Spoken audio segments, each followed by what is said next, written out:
Good evening. I call this February 3rd, 2026 special meeting of the Cupertino Public Facilities Corporation to order. Madam City Clerk, will you please call the roll? Corporation Member Fruin, Here. Corporation Member Mohan, Here. Corporation Member Wong, Here. Vice President Chow, Here. President Moore. Here. Thank you, Madam City Clerk. Do we have any postponements and orders of the day? No, we do not, Mayor. Okay, we have a consent calendar. Item 1 is to approve the November 17th, 2025 Cupertino Public Facilities Corporation meeting minutes.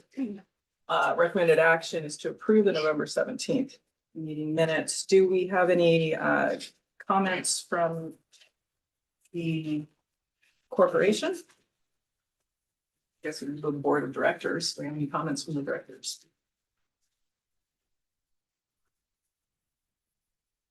Madam Clerk, are there any members of the public who wish to comment on this item? There are none. Kirsten is upstairs and she's checked. Okay, excellent. Do I have a motion? I'll move approval. Second. Okay, Madam, do we have any comments, further comments, discussion? Hearing none, Madam City Clerk, will you please conduct the vote? Sure. Corporation Member Fruin, Aye. Corporation Member Mohan, Aye. Corporation Member Wong, Aye.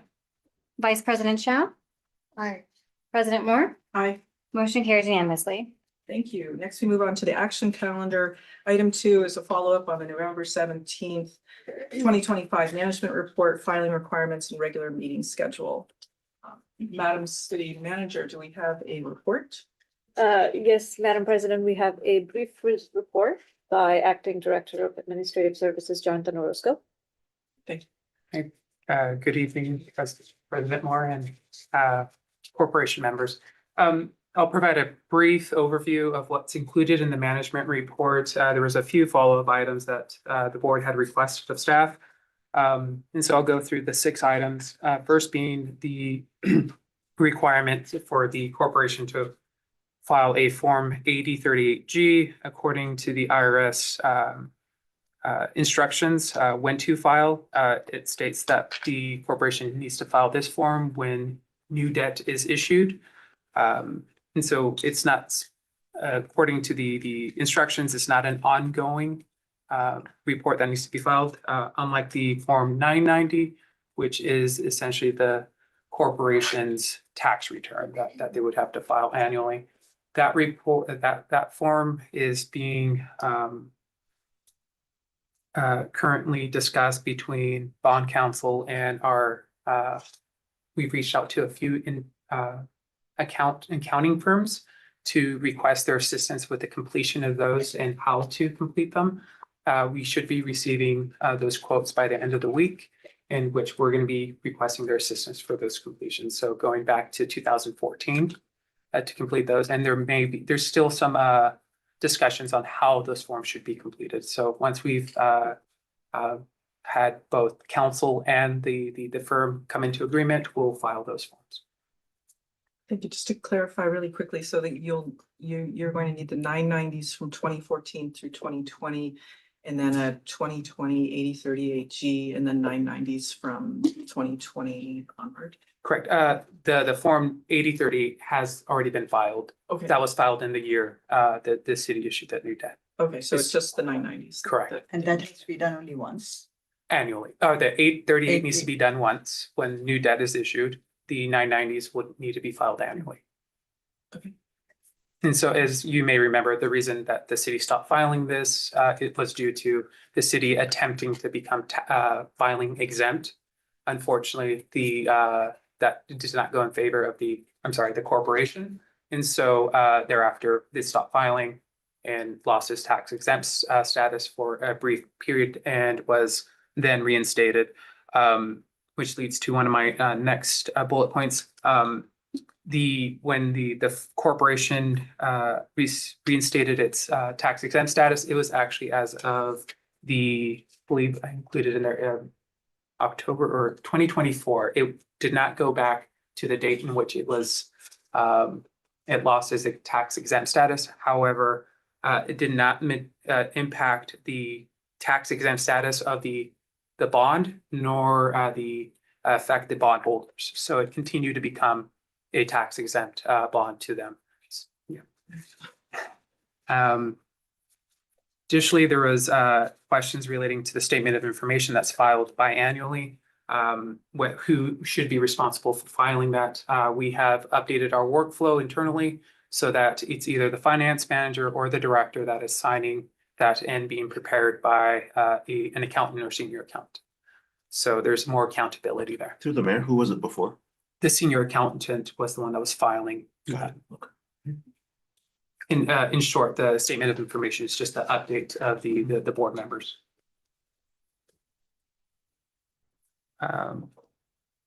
Attached to this report is a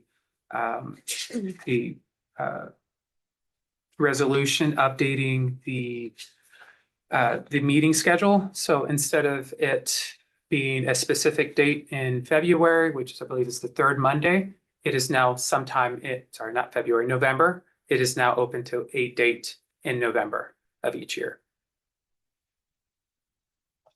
And lastly, there's a few ongoing items that we were not able to address in advance to this meeting relating to the corporation's CEO and clerk roles, board fiduciary responsibilities, and other options for future debt issuance. The city or the staff is still compiling that information. We'll be returning at a later date. And with that, we are available for any questions.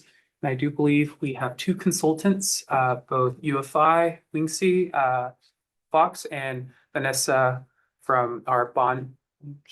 Oh, Wingsy's here. They're both here. Did you And want? Vanessa from Stradling, who was our bond counsel. Thank you. Do we have it in writing somewhere that that the tax exempt status is still covering those bonds from the year that we lost our tax exempt status to 2024? Do we have some documentation for the files? In terms of that the bonds still retain their tax exempt. Actually, I'd be looking to Wingsy on this one. You're probably actually looking to me Yeah. on this one. Yes, oh, sorry. Lindsay's like, no. Okay, sorry. Thank you. I don't remember if I've put this in an email or not, but I definitely did discuss with Jonathan that the tax exempt status of the nonprofit corporation does not have an impact on the tax exempt status of your certificates of participation. So the corporation was not the issuer of the certificates of participation. It was a counterparty to the leaseback financing. So the city is the obligor of the tax exempt certificates of participation, and directed the trustee to execute and deliver the certificates. The corporation truly just serves as like a counterparty to help facilitate that financing. And so the corporation's nonprofit status it doesn't affect the tax exemption, or sorry, the corporation's tax exempt status does not affect the tax exemption on your tax exempt financing. Thank you, Vanessa. May we have that information in an informational memo for the director, so that we've got that in the record, so that we're aware of that if somebody in the future starts looking at our meeting minutes and whatnot. Yes, You have it in the report? It is in the report. It's item number 2. Okay, thank you. So we've got that recorded. Any question? Yeah, first, thank you for including all the past info memos. That's really nice to have all the information together. We don't have to look for them. And I do wonder, why don't we just say have board meeting in November? Why do we want to say this 7 days? Is there a requirement? It has to be a 1 week period. The resolution just simply says that the board is going to meet in November. Oh, okay, I thought you said 1 week. Instead of a so- specific date, Oh, it's no longer used to gonna be be specific. the third Monday of November of each year. It's now just gonna say No, it's just in November. November. Okay, that makes sense. Okay. When are the 990s due? Those, What if I month? knew, November 15th is when they're due. Okay. However, we did file an extension this year in light of some of this back and forth that we're having as far as how the form should be completed. Okay, so would we, when we meet in November, will we be seeing the 990 and before it's sent out? Should the board want to have a copy of that? Yeah, we can certainly provide that. Okay, and these would all go into, we do have the Public Facilities Corporation in the city records, so the 990s would, I would assume, would also go in there. I could find them online through GuideStar, but I don't know that the 990s, the prior ones, the 2014 and earlier. I don't know if those ones went in there. Those should be in the city records somewhere. I can work with our city clerk to see if we can attempt to locate them. I had some difficulty locating one, and the one I did find was when staff filed the tax exempt request, or filing exemption request, and it included the 2013 Form 990. And so going before then, I was having some difficulties looking or finding a Form 990. Interesting. Yeah. Yeah, that, so we would actually want to have all those old records going all the way back to the 80s. Okay. So I haven't looked at it, but then I wonder, is there a city webpage for the Public Facilities Corporation with all this info memo and Form 990? I was Maybe just everything looking. in one place? I don't believe so. We can work on putting something together if the board so chooses. There, there isn't, I don't know if we're quite ready to do that. But within the records, there is the Cupertino Public Facilities Corporation under City Council, I believe. And then you can find a lot of the historic documents, but it needs to be kind of cleaned up. Yeah. But I think perhaps after we've had some So are discussions you with staff. suggesting the Form 990 should be put under the city records page first? Yeah, Yeah. so that why you prefer the state, make the city records complete with historical forms. It will take some time to collect all that data. Okay, did we happen to have any members of the public who would like to comment on this? We did not. Okay. Do we have any further questions from the Yeah. directors? I had a question about the repayment schedule for the certificate of participation. It ends in 2030. Memory serves me right, yes. It ends June 2030. Okay, because I think the last time when I asked this question, could we add to the COP? Can we take out another amount, for example? I'm just throwing it out there for the city hall. And at that time, I think the answer I got was no. You cannot do another one while this one is still active.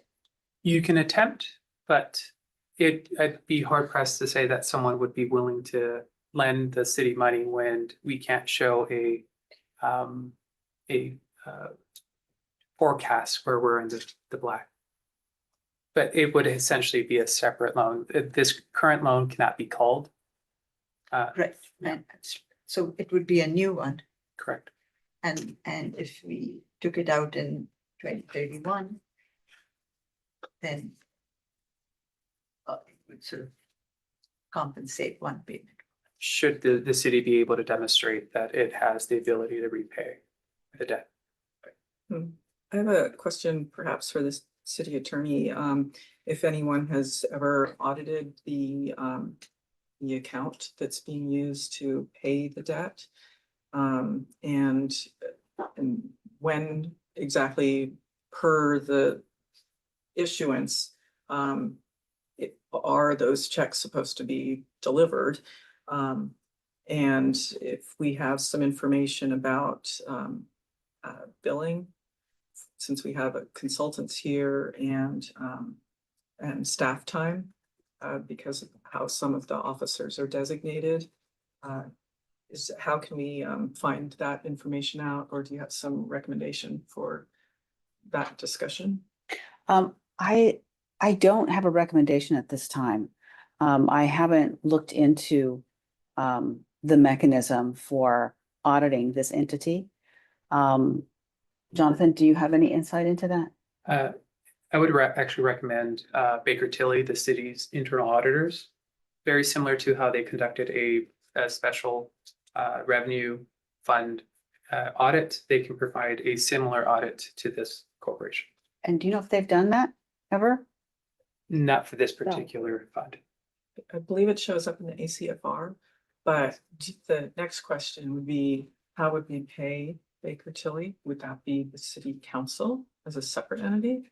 Because this is a separate corporation. So that's the issue that I would like us to That's an have a interesting- conversation about. It is. How separate should those finances be? Yes. Yes, Mhm. exactly. How does this work? And if that entity should hire employees potentially, or, you know, consultants, whatever. Yeah. It's, they're very gray, Hmm. blurred lines here, and I'm concerned about that.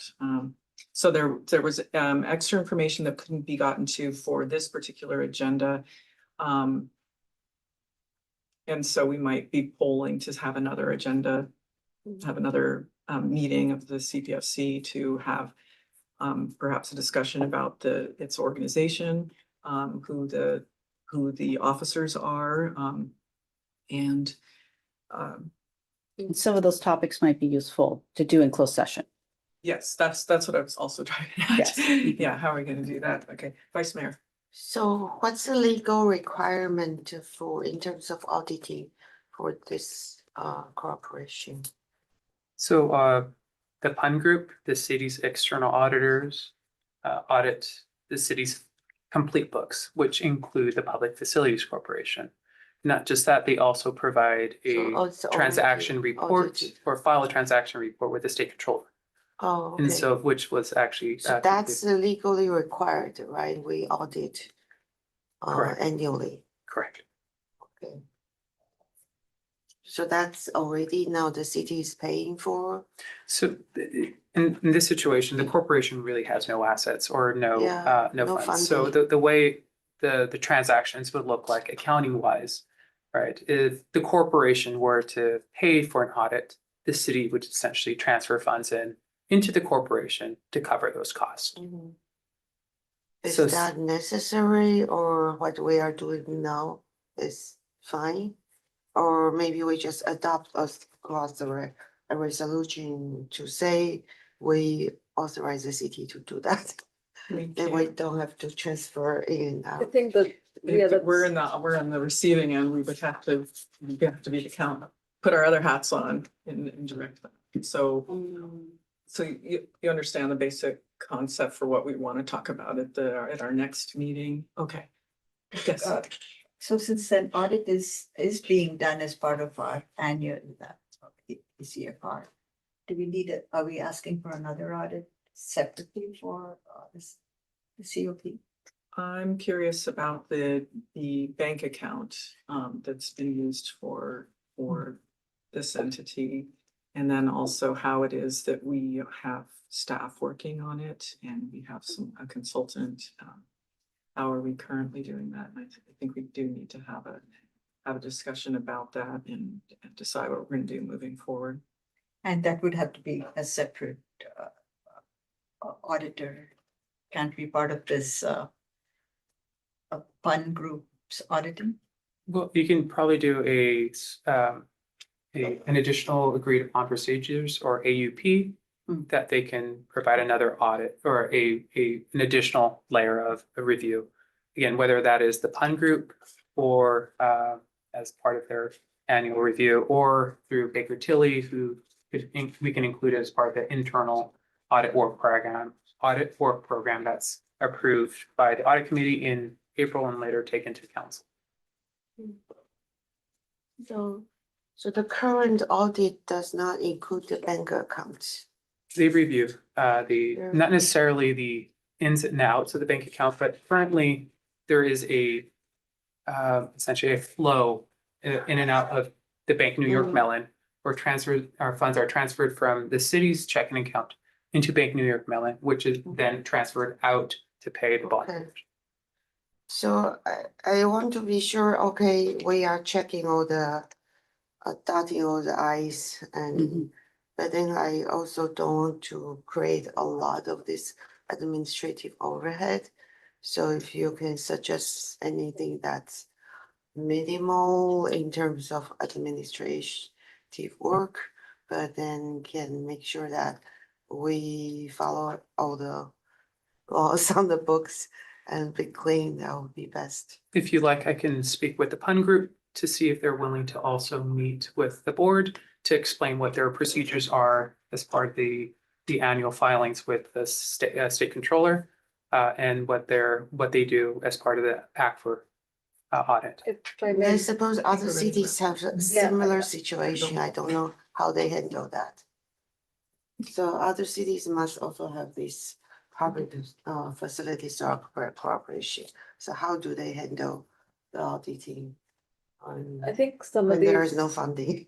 some of these questions are, good questions. We'll go back and do some research. And I think, sounds like at the next meeting, we're gonna agendize the topic of, what is the structure of this board and how is the staff, if at all, supporting it moving forward? So once we Mhm. have that conversation, we can also we can bring information about this additional information that you're requesting. And potentially have a closed session. So I think we've got enough information here. We can wrap up.